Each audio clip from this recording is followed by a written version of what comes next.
Bonjour et bienvenue sur Trade for All, la bourse simplifiée. Aujourd'hui, je te propose une analyse d'action dans le secteur des services financiers et plus précisément des banques. On va voir ensemble la Société Générale, Morgan Stanley, le Crédit Agricole, la Deutsche Bank, NatWest et Lloyds. On va utiliser un outil de scoring qui va nous dire tout simplement si c'est intéressant ou pas d'investir dans l'une ou l'autre de ces entreprises. On commence tout de suite avec la Société Générale, l'une des plus anciennes banques françaises. Dans mon outil de scoring, je tape le nom de l'entreprise. Voilà. Les données s'affichent. Alors on commence par regarder l'action. On a des indicateurs sur la gauche qui sont plutôt pas mal. Le PER versus le PER secteur. Le PEG est un petit peu élevé, mais ça c'est pas grave. Et le PBR est très bon. Par contre, sur les indicateurs de l'évolution du cours de l'action, on voit quand même pas mal de rouge, même si la dernière année, on est plutôt au vert. Et ça se confirme sur les courbes. Quand on regarde la courbe à 10 ans, on voit une sorte de cloche. On voit que l'action a monté progressivement avec de forts et importants creux et pics d'activité. Mais depuis 2017, hélas, la tendance est plutôt à la baisse, même si on voit une reprise ici qui se confirme sur le cours de l'action à 5 ans. Effectivement, on voit une tendance baissière et le cours de l'action à 1 an, la fameuse reprise qui a lieu depuis fin de l'année dernière avec quand même deux creux assez importants. On s'intéresse maintenant à la santé financière de l'entreprise. Donc le revenu a plutôt tendance un petit peu à baisser, même si 2020 est une année un petit peu particulière. Le résultat net également, et il est un petit peu à la baisse. En tout cas, on ne voit pas d'augmentation conséquente ou régulière. Au niveau de la dette, là par contre, l'augmentation régulière, hélas, et la marge d'exploitation est plutôt bonne avec presque 20%. Regardons tout de suite le dividende. Alors là, on voit tout de suite du rouge. Effectivement, le dernier taux de dividende annuel est seulement de 2%. On attend plutôt des valeurs autour de 3, 4, voire 5%. Et les augmentations de dividendes ne sont pas au rendez-vous. Et effectivement, on voit sur le graphe du dividende une augmentation sur les premières années 2005 à 2008, une chute brutale. La banque a dû essayer de remonter le dividende à nouveau, a atteint un pic et à nouveau un dividende qui n'a pas été versé en 2020, tout comme en 2012. Au niveau du scoring, donc on retrouve pas mal de vert dans la signature de l'action. L'optique rendement est pas bonne du tout avec 22% et l'optique action n'est pas meilleure non plus. Donc pour cette première banque, la conclusion est assez simple, je ne vais pas investir dessus. On passe maintenant à Morgan Stanley, une grande banque américaine cette fois-ci. Alors je la tape dans mon outil de scoring, ça doit être celle-là MS. Voilà. Alors, au niveau de l'action, on voit des valeurs au rouge, notamment le PEG qui est quand même assez important avec une valeur de 6. Le PBR aussi est quand même assez important avec 1,8. Au niveau par contre des indicateurs sur l'évolution de l'action, on voit du vert, même s'il y a un petit peu de rouge à 10 ans et à 5 ans.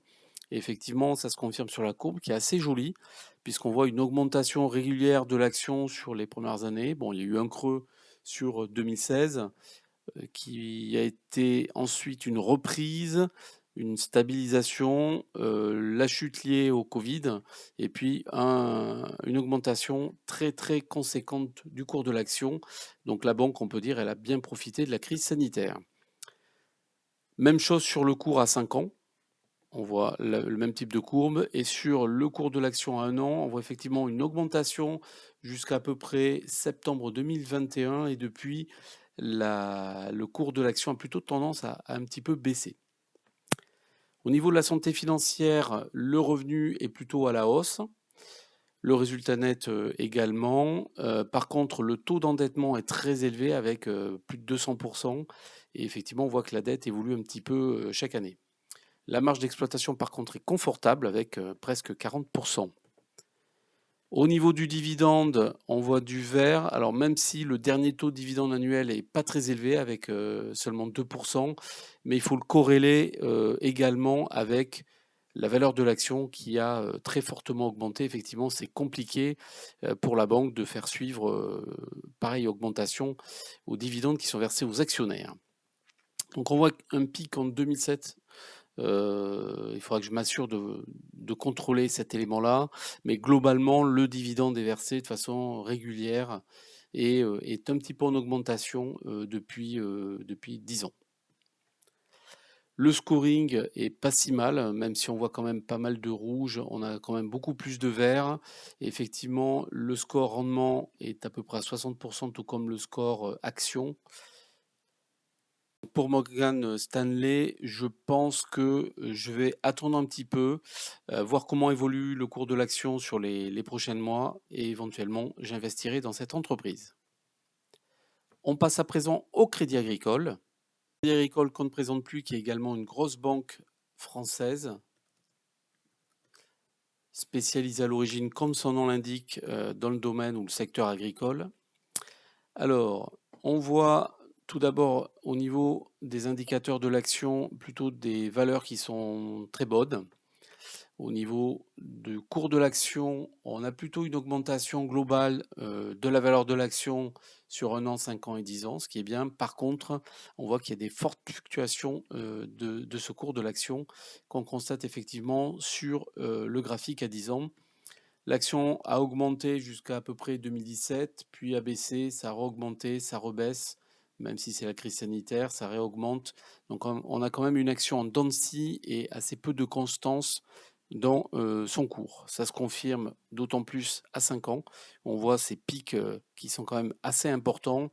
Et depuis fin de l'année dernière, l'action a plutôt tendance à augmenter avec également de petits creux à certains endroits. Au niveau de la santé financière, le revenu est plutôt à la hausse, tenant compte de l'année toujours particulière 2020. Le résultat également, même si la banque a accusé le coup en 2020. Au niveau de la dette, elle a plutôt tendance à augmenter. Dommage, on n'a pas le taux d'endettement. Il faudra le vérifier. Et au niveau de la marge d'exploitation, on a plutôt une marge confortable également dans la moyenne du secteur à 30%. Le dividende à présent, donc on voit un dividende annuel à 6,6% pour son dernier versement, donc qui est en 2019 et qui se réfère au cours de l'action de l'époque. Par contre, on voit bien que le dividende a plutôt tendance à stagner, même s'il augmente un tout petit peu depuis 2014. En 2020, il n'a pas été versé et en 2012-2013 non plus. Et il y a eu de grosses fluctuations sur 2005 et 2007. Donc ça, pas très bon signe. Au niveau du scoring, on voit effectivement pas mal de vert, mais aussi du rouge. Et effectivement, l'optique rendement n'est pas très bonne. Et l'optique action est plutôt assez moyenne, mais pas si mal que ça. Donc pour conclure, pour le Crédit Agricole, je ne suis pas du tout convaincu par le dividende. Et le cours de l'action qui est soumis à de fortes fluctuations n'est pas très rassurant pour un investisseur. Donc cette entreprise également, je ne vais pas investir dessus. On passe à présent à la Deutsche Bank. Alors la Deutsche Bank qui est la première banque allemande. Au niveau des indicateurs de l'action, on voit un PER qui est quand même très élevé. Il est quasiment le double du PER secteur, ce qui veut dire que l'action va s'acheter beaucoup plus cher que sa valeur réelle ou la valeur de l'entreprise. Au niveau de la fluctuation du cours de l'action, on voit quand même beaucoup de rouge, avec de grosses fluctuations depuis 5 ans, 10 ans. Et effectivement, quand on regarde la courbe à 10 ans, c'est pas rassurant parce qu'on voit une action qui est en perte de vitesse, qui chute depuis à peu près 2014. Le cours de l'action à 5 ans confirme un petit peu ses dires, même si on voit une petite reprise là depuis l'année 2020. Et le cours d'action à 1 an, pas grand-chose à en dire, si ce n'est plutôt une stagnation, même s'il y a un pic. Et il est quand même soumis à plusieurs creux, pics d'activité. Enfin, c'est pas très régulier. Au niveau de la santé financière, on voit un revenu qui est plutôt en baisse, même si en 2020 il a été un petit peu plus élevé que l'année précédente. Le résultat net n'est pas bon du tout, puisqu'on voit des résultats nets négatifs, un taux d'endettement extrêmement élevé, plus de 200%, et une dette qui a plutôt tendance à stagner, en tout cas qui ne baisse pas. La marge d'exploitation pour finir est quand même assez basse, 16%, c'est pas terrible, même si ça reste ouvert. On est quand même en dessous des valeurs des autres banques du même secteur. Au niveau du dividende, on voit un dividende annuel dernier versé à moins de 1%, donc assez bas, et un dividende qui fluctue énormément dans le temps. Il a eu un très beau jour, puisqu'il a bien augmenté jusqu'en 2007, puis a baissé brutalement avec la crise de 2009. La banque a eu tendance à le maintenir, mais a dû malgré tout le rebaisser. Donc là, on n'est pas très rassuré quand on voit ça sur la capacité de la banque à nous verser de l'argent de façon régulière et continue. Le scoring, pour finir, effectivement, on voit beaucoup de rouge sur la signature de l'action, une optique rendement pas bonne du tout, une optique action pas meilleure. Donc globalement, pour la Deutsche Bank, ça va être la même conclusion. Je n'investirai pas dans cette entreprise. On passe à présent à NatWest. Alors NatWest qui est une grande banque également, et cette fois-ci au Royaume-Uni. Alors, au niveau des indicateurs de l'action, tout est au vert, donc ça c'est très bien. Elle est en dessous, le PER est en dessous du PER secteur, PEG, PBR sont très bons. Au niveau de l'évolution du cours de l'action, on voit quand même du rouge. Donc on regarde sur les courbes, effectivement, la courbe à 10 ans, pas très rassurante. On voit plusieurs petites cloches où effectivement l'action monte, elle descend, elle monte, elle descend, avec quand même des grosses variations de valeur. Pareil sur 5 ans. Et sur un an, on voit que l'action a quand même repris, puisque le cours est en augmentation, on va dire, assez régulière depuis début de l'année 2021. Au niveau de la santé financière, un revenu qui est plutôt stable, voire en légère baisse. Résultats nets qui sont pas très bons, on a quand même deux valeurs négatives sur la période. Un niveau d'endettement qui est correct avec 80%, une dette qui a plutôt tendance, on va dire, à stagner, et une marge d'exploitation qui est assez confortable avec quasiment 40%. Le dividende à présent, donc on voit un dernier taux qui est de 1%, donc plutôt bas, et une évolution de ce dividende dans le temps qui n'est pas rassurante puisque il n'a pas été versé pendant plusieurs années, même si c'était repris à partir de 2018, ça a diminué. Bon, ça c'est pas bon du tout. J'en arrive à la même conclusion que la précédente. Effectivement, les scores sont pas très bons, pas suffisants en tout cas, pour que j'investisse dans cette banque. Donc pour NatWest, on va également ne pas y aller. On va finir avec la Lloyds, qui est également un groupe bancaire britannique. Voilà. Alors, au niveau des indicateurs, tout est au vert, rien à dire. Courbe de l'action, il y a du vert et du rouge, donc on va regarder sur les courbes. Effectivement, on voit à 10 ans plutôt une tendance à la baisse du niveau de l'action. À 5 ans, on voit le décrochage au niveau crise sanitaire et puis une reprise, mais on va dire que l'action stagne depuis le début 2021, ce qui se confirme sur la courbe à un an, même si on voit depuis fin 2020 une légère tendance à une augmentation de l'action. Au niveau de la santé financière, le revenu varie quand même pas mal. C'est assez étrange, mais on dirait qu'il a plutôt tendance à augmenter, puisque quand on regarde les points les plus bas, le revenu augmente, les points les plus hauts, le revenu augmente. Le résultat net, par contre, est en chute libre, hein. Il a bien été divisé par 6 ou 7 depuis 2017. Le niveau dette est assez limite, hein. On est quasiment à 120% d'endettement, avec une dette qui a plutôt tendance à augmenter.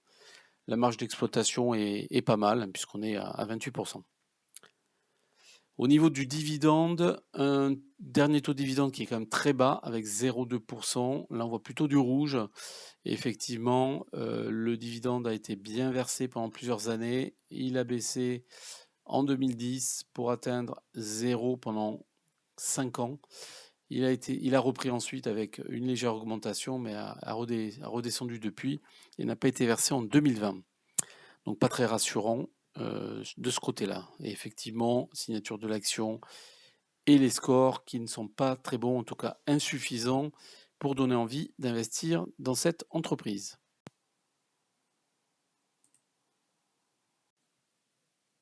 Si tu as aimé cette vidéo, n'hésite pas à cliquer sur le pouce bleu et à t'abonner à ma chaîne. Je te propose également de me rendre visite sur mon site tradeforall.fr où tu trouveras pas mal d'infos et d'astuces pour investir en bourse. Je te dis à bientôt sur la chaîne. Bye bye!